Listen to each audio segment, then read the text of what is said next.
الله نحمده ونصلي ونسلم على رسوله الكريم. My dear brothers and sisters in Islam, Assalamu alaikum wa rahmatullahi wa barakatuh. Inshallah, we continue with our talk about the biographies of the four great Muslim jurists, or the biography and the history of the four great Imams in jurisprudence. We are talking about the last Imam, who is Imam Ahmad ibn Hanbal, after we have talked about Imam Abi Hanifa, and then Imam Malik, and then Imam Shafi'i, and the last one is Imam Abi Hanifa Ahmad ibn Hanbal. Yesterday we have been talking about his trial and the test. Today I want to generalize it. We have already talked about Imam Ahmad, but I want to show it that these tests and trials are part and parcel of actually our religion, that you usually have to be tested depending upon your faith. Allah subhanahu wa ta'ala in the Qur'an says, أَحَسِبَ النَّاسُ أَن يُتْرَكُوا أَن يَقُولُوا آمَنَّا وَهُمْ لَا يُفْتَنُونَ وَلَقَدْ فَتَنَّا الَّذِينَ مِنْ قَبْلِهِمْ فَلَيَعْلَمَنَّ اللَّهُ الَّذِينَ صَدَقُوا وَلَيَعْلَمَنَّ الْكَاذِبِينَ أَحَسِبَ النَّاسُ, do people think أَن يُتْرَكُوا, they will just be left just like that, أَن يَقُولُوا, just because they say آمنا وهم لا يفتنون, that we have believed in Allah, we have believed in Islam, and they haven't gone through any test. وَلَقَدْ فَتَنَّا الَّذِينَ مِنْ قَبْلِهِمْ, and surely we have been testing the people who came before them, and this is before Ummah Muhammad. فَلَيَعْلَمَنَّ اللَّهُ الَّذِينَ صَدَقُوا وَلَيَعْلَمَنَّ الْكَاذِبِينَ, so that Allah can expose. Allah knows who is the truthful. Allah knows who is going to be patient. Allah knows who is going to persevere and not change. But He wants to portray, to show it to the other people. فَلَيَعْلَمَنَّ اللَّهُ الَّذِينَ صَدَقُوا وَلَيَعْلَمَنَّ الْكَاذِبِينَ, so that Allah may expose and show who is sadaqu, who will persevere and remain very firm, and who will actually fail this test. وَلَنَبْلُوَنَّهُمْ حَتَّى نَعْلَمَ الْمُجَاهِدِينَ وَلَنَبْلُوَنَّكُمْ حَتَّى نَعْلَمَ الْمُجَاهِدِينَ مِنْكُمْ وَالصَّابِرِينَ, in Surah Muhammad, Surah Al-Qital. Allah says, وَلَنَبْلُوَنَّكُمْ, surely we are going to test you, حَتَّى نَعْلَمَ, until we expose you again, because نَعْلَمَ, until we know, but Allah knows, until people know. الْمُجَاهِدِينَ مِنْكُمْ, those who struggle and remain firm, وَالصَّابِرِينَ, and those who remain patient out of those who are not. And this test and trial, the more iman you have, the more will the test be.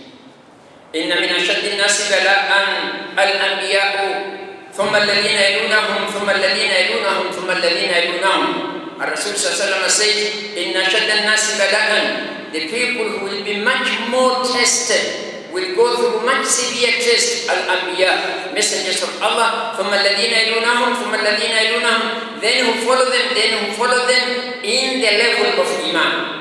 In another version of this hadith says, إِنَّ أَشَدَّ النَّاسِ بَلَاءً الْأَنْبِيَاءُ ثُمَّ الْأَمْثَلُ فَالْأَمْثَلُ, then those who are like the Anbiya, and those who are like Anbiya in their faith, they have a stronger faith. And in another version, another hadith, it says that you will be tested according to your level of iman. If your iman is really great, quite a lot, you will be given much higher test. If your iman is less, Allah will give you much smaller test. But we all have to go the test to actually be purified and to be seen, and so that we can be rewarded. And all these tests increase your faith. They are tests of this time. They are tests of amrad, the disease. They are tests of poverty. They are tests of another type of test in this world. But the more tests you get, the more you are purified and you become a better individual. You get more rewards from Allah subhanahu wa ta'ala. And after that, still in this world, you become a better individual. And after that, in the hereafter, we hope we will be much more. I will talk a bit about that after some time. In another hadith, Allah says, مَنْ يُرِدِ اللَّهُ بِهِ خَيْرًا يُفَقِّهُ فِي الدِّينِ. Whoever Allah wishes him something good, يُفَقِّهُ فِي الدِّينِ, He makes him understand the deen very well, have more knowledge about the deen. And in the same verse it says, وَمَنْ يُرِدِ اللَّهُ بِهِ خَيْرًا يُصِبْ مِنْهُ. And if Allah wishes you good, then He tests again. Which means that don't think whenever you're testing you start complaining, why I pray, why I give zakah, why I fast, why I do all these things, and still Allah tests me and other people are enjoying themselves. The test is not an indication that Allah hates you, it's an indication that Allah loves you. in most cases it comes as a trial and to improve and increase your faith and to make you get much more thawab than those people who have not been tested. Let's just rush through and give a few examples from the time of the Prophet going downward, just a few. Prophet Muhammad sallallahu alaihi wasallam in his period, when he was in Mecca, from the time he became a messenger of Allah subhanahu wa ta'ala for the 13 years, there were so many tests. You remember there was Ali Yasser, the family of Yasser, and that is Sumayyah, the mother of Ahmad bin Yasser, and Yasser, the husband of Sumayyah, and Ammar. These three individuals were being persecuted and tortured by Abu Jahl, to the extent that at the end of the day, the first one who was really tortured until killed with a spear right through her nafs was Sumayyah. She became the first martyr, the first shaheed, and then his father. So when they were being tortured and the Rasul was passing through in Mecca, what was the Rasul used to tell them? Sabran ala Yasir inna ma'idakum al-jannah. Oh ala Yasir, the family of Yasir, Sabran, be patient. There's nothing much I can do. We are so few. We cannot start fighting these people. We will be finished. We will be annihilated. So the only thing now is perseverance. Inna ma'idakum al-jannah. I give you a promise we will meet in Jannah. And what more does an individual want rather than Jannah? Even if you are living this world and you know that for sure you are going to Jannah, then your living becomes a very easy situation. This was the trial. We are being told Hanbal ibn al-Arat, one of the, sorry to say, low class, in the level of the family. He was an ordinary individual in Mecca. And he had accepted Islam very early. Remember when Umar accepted Islam, Hanbal ibn al-Arat was trying to teach the sister of Umar ibn Khattab, Fatima, because she accepted Islam much earlier, and the husband, Sa'id ibn Zayd, Qur'an. Their teacher was Hanbal. So one time, and Hanbal, I don't want to dwell on it, at one time, during the time of Umar told them, show us what we have done to you. He was actually working with a lady, and he was a haddad, he was like a tinsmith. And he was being burnt by the same irons which is keeping them on fire, burnt his body until actually the fat is the one which makes it distinguish the sort of remove that fire. So Hanbal one time asked the Rasul, and the Rasul was lying in the Kaaba using his shawl as a wisada, as a pillow. And he told, Ya Rasulullah, he said, Shakawna ila Rasulullah sallallahu alaihi wasallam. We complained to the Prophet sallallahu alaihi wasallam. And he was mutawassit, he was just using his shawl as a wisada, as a pillow. And we told him, Ya Rasulullah, Ala tastansiruna, ala tad'u lana. Did you ask for nasr, for victory for us? Did you ask Allah to help us? We are being tortured. We are being actually punished every time.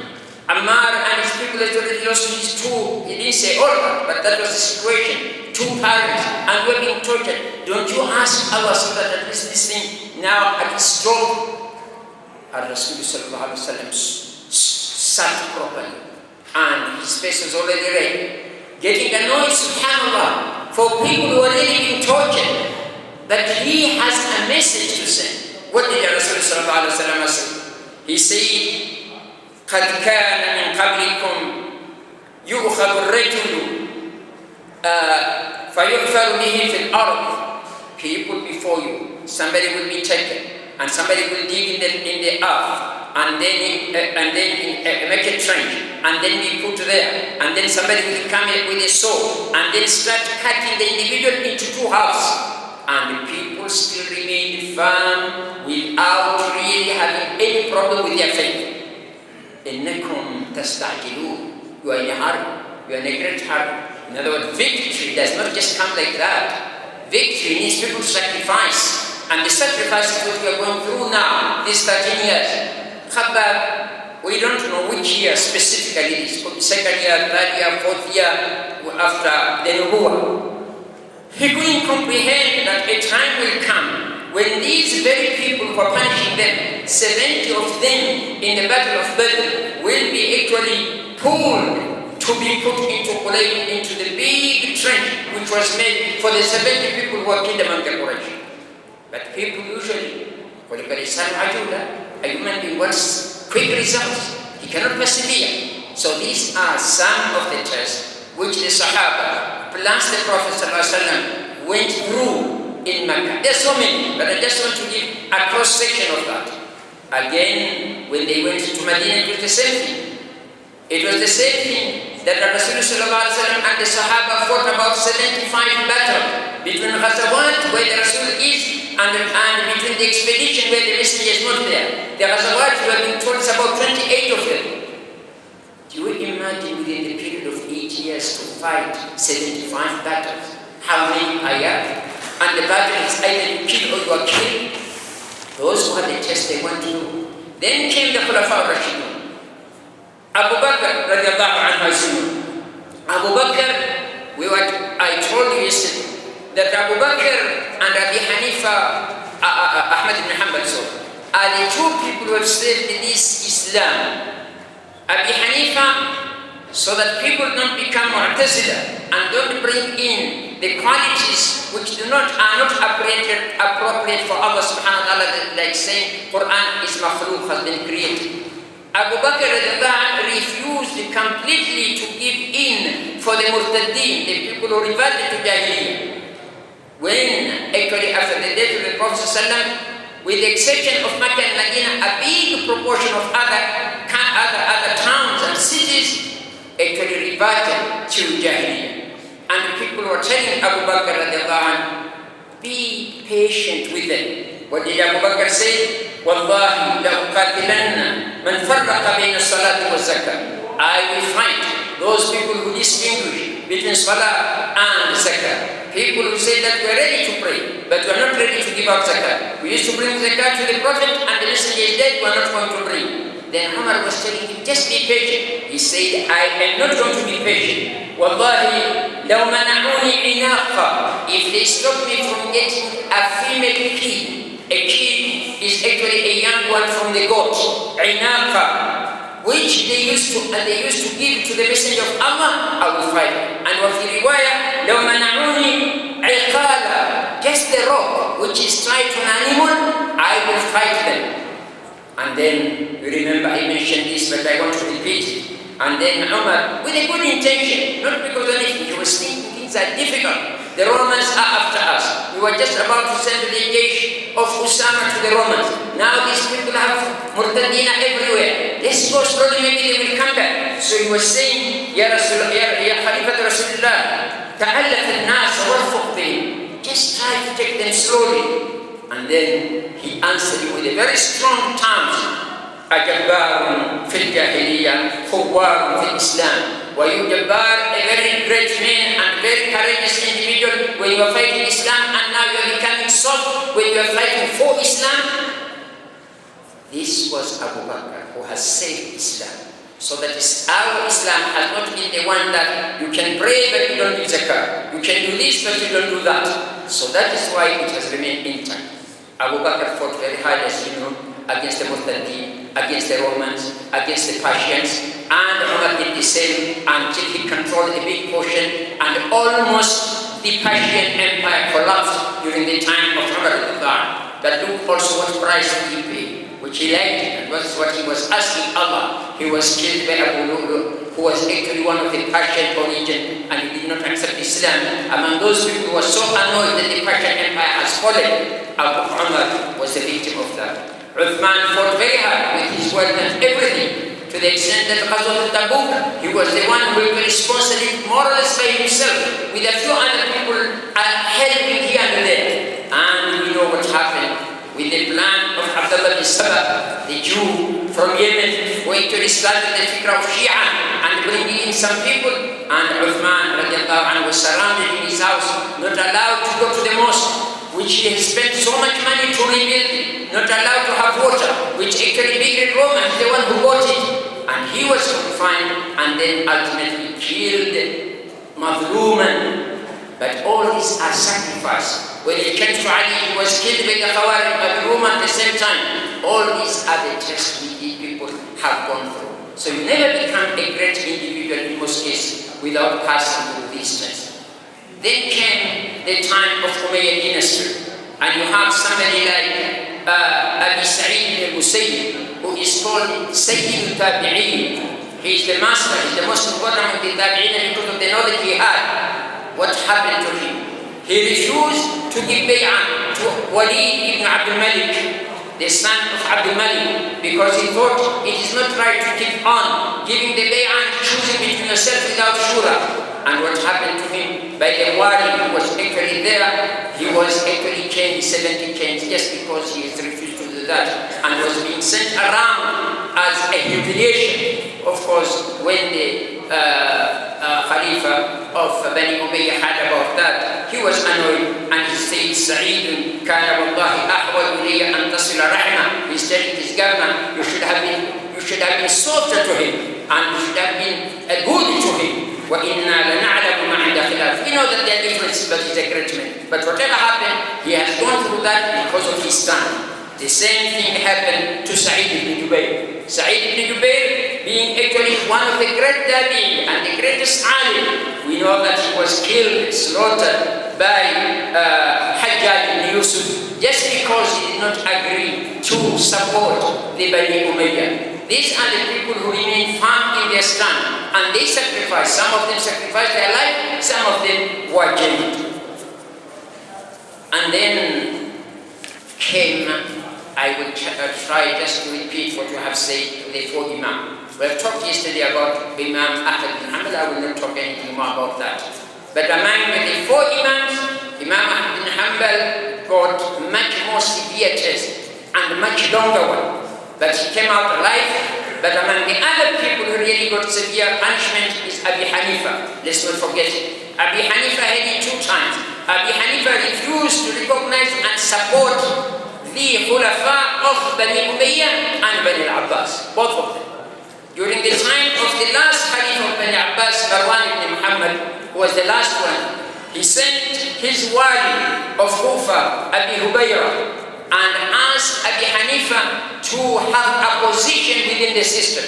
And 2 other great individuals, 3 in fact, one of them is Ibn Abi Layla and another one Ibn Shibrima. Both of them were great people. They were taken as Quba, they accepted.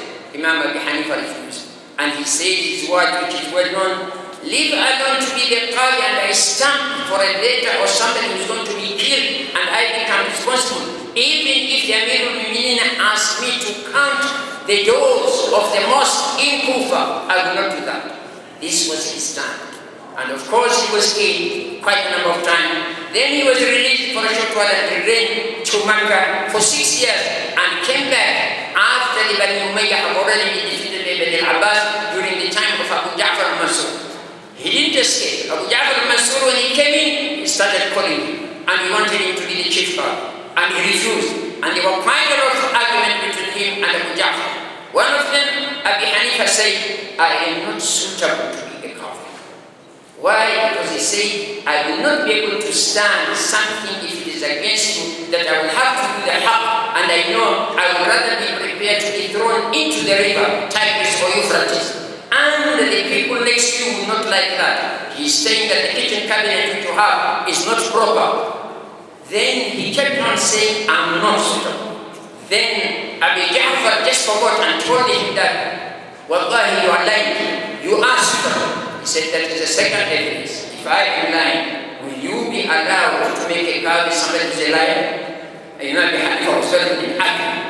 So of course, him getting annoyed, he put in him, and he started being caned and caned. We have talked about it. Some versions say that he died in the prison, but most of it say before he died, he was released and died outside. This is Abi Hanifa who went through 2 trials, and he will never accept anything which comes from the Khalif. Imam Malik used to accept. Of course, we don't want to go into it. Each one knows as alim and taqi, fearing Allah the risk. During Imam Malik at that time, he actually was Harun Rashid, who was a bit better, he accepted. Al-Mutawakkil, who was a very good person after the Ma'mun and after the test of Ahmad ibn Hanbal, but still Imam Ahmad ibn Hanbal refused to accept the present from the Amir al-Mu'minin, you remember. He was even getting annoyed. His son Saleh and Abdullah were accepting him. Imam Malik, now coming to him, never escaped this type of torture. The same Abu Ja'far al-Mansur, when he gave a fatwa, Imam Malik saying that al-talaq, if you give talaq, a divorce, and you are forced late, it's not accepted. And he insisted, he was told, don't talk about this specific hadith. Why? Because if you say that, interpretation is that if you have given bay'ah to the Khalifa and al-Madinah but not ready by force, then it means it is not holding you responsible. You can just give it to another person. So Imam Malik feels, I cannot hide the ilm. I've been asked about this, I will say. To say that not say during this period, it is not that you're not. And you remember, the wali of Medina took him and he was caned until he got one of his throat that dislocated. In fact, some of the ulama say that is why he says, I haven't done it or decided on that. That is why during his prayer, he was really unable to fold his hand. But otherwise, he was among the people who said it should be folded. So these three Imam went through difficulty and torture. Imam Shafi'i just escaped. You remember we said when Ma'mun came in and he started making the Mu'tazila very close, Imam Shafi'i thought I can no longer live in Baghdad. And so one of the wali, the governor of Misr, called him and he managed to remain there. Of course, the fitna had not yet come very early. I mean, he didn't die, but the fitna continued. Then all the great scholars and muhaddithina were called. He would have been one of them. So he just escaped for a short while, and Al-Ma'mun still wanted to make him the qadi and he refused. So this is actually the way things are. Yesterday I talked about Abdul Qadir Auda, I talked about Sayyid Qutb. These are two martyrs who were killed just during our time. I'm saying our time. One was killed Auda 1954, Sayyid Qutb was killed 1966. Just because they stand firm, they want the system to be Islamic, and they didn't do anything to have revolution. It's just because their stand is well known, and whoever is the ruler by then, it was Abdul Jamal Abdul Nasser, didn't accept that, and they were killed. Ibn Taymiyyah radiallahu anhu was jailed 2 times. One time in Misr for 2.5 years, and another time in Damascus for about 2 years, on the same stand that he is not compromising on the stand of Sifat Allah subhanahu wa ta'ala, and issue just like that, more or less like Imam Ahmad. I don't want to go into the details of that. I think we're just left with about 3 minutes. If you look at, those are the people who have taught, and that is what Islam is. If you look at Anbiya, I'll give you a few examples, it's the same. They were tested here and there. They were threatened here and there. I'll just give a few examples. Nabi Allah Nuh alayhi salam. What does Allah say in the Qur'an? They say to the people of Nuh, لَإِن لَمْ تَنْتَهِ لَتَكُونَنَّ مِنَ الْمَرْجُومِينَ. If you don't stop expressing yourself and talking about Islam and that we leave worshiping our idols and just leave, we worship only one God, Allah, لَتَكُونَنَّ مِنَ الْمَرْجُومِينَ. We are going to stone you to death. In the Surah Shu'ara, very interesting, just read about these stories. And you see how they were threatened and how Allah made them equally rescued them. Then Allah said, فَأَنْجَيْنَاهُ وَمَنْ مَعَهُ. We rescued him and the people with him. وَمَنْ مَعَهُ فِي الْفُلْكِ الْمَشْحُونِ. In the ark, which was filled with creatures, people and other animals and all that. فَأَنْجَيْنَاهُ. Sometimes when you see far, when it comes to far, it is quickly. We really rescue him. It's not after, it's not ummah, it's not war. فَأَنْجَيْنَاهُ. وَمَا آمَنَ مَعَهُ إِلَّا قَلِيلٌ. In another verse says, the only people who believed him were very few, but still Allah made sure that he actually rescued them by building the ark in a place where there is no sea, but rescue. And then when you go to Lut, it is the same thing. They say, قَالُوا لَإِن لَمْ تَنْتَهِ يَا لُوتُ لَتَكُونَنَّ مِنَ الْمُخْرَجِينَ. If you don't stop expressing what you are saying, you are going to be the one expelled from this town. We'll remove you out of our towns. فَنَجَّيْنَاهُ وَأَهْلَهُ أَجْمَعِينَ. We rescued him with his people. أَجْمَعِينَ. All of them, إِلَّا عَجُوزًا فِي الْغَابِرِينَ. Except an old lady. That was his wife. who was left behind. Musa, it is the same, he was threatened again. What did Pharaoh say when he was trying to express that I'm a messenger of Allah and Harun, and these are the miracles I have the asa, I have the stick, and my hand I can put it in my armpit, and it comes out white, these are the miracles. قال فرعون لئن اتخذت إلها غيري لأجعلنك من المسجونين. If you take God other than me, لأجعلنك من المسجونين. I'm going to put you into prison. So threat for the great people, for the messengers, for religious leaders is a part of the sunnah. ولن تجد لسنة الله تبديلا ولن تجد لسنة الله تحويلا. This is the way Allah has made these things. That is why to stand against the body and you say the right words, and then if anything happens to you, you are among the greatest matter. You are among the greatest matter. Rasul sallallahu alaihi wasallam says when he was praising Hamza, Sayyidu Shuhada'i Hamza, the master, the best shaheed, the best martyr is Hamza bin Abdul Muttalib. ورجل قال إلى إمام جائر فأمره فنهاه فقتله.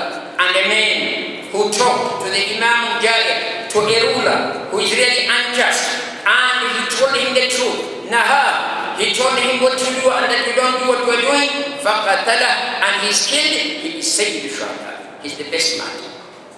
Of course, these ones, there are ways sometimes to escape if your iman is a bit less. But when you reach a level to be a very important person like a messenger, to be a great leader among the Muslims, there is no way out for you except persevere.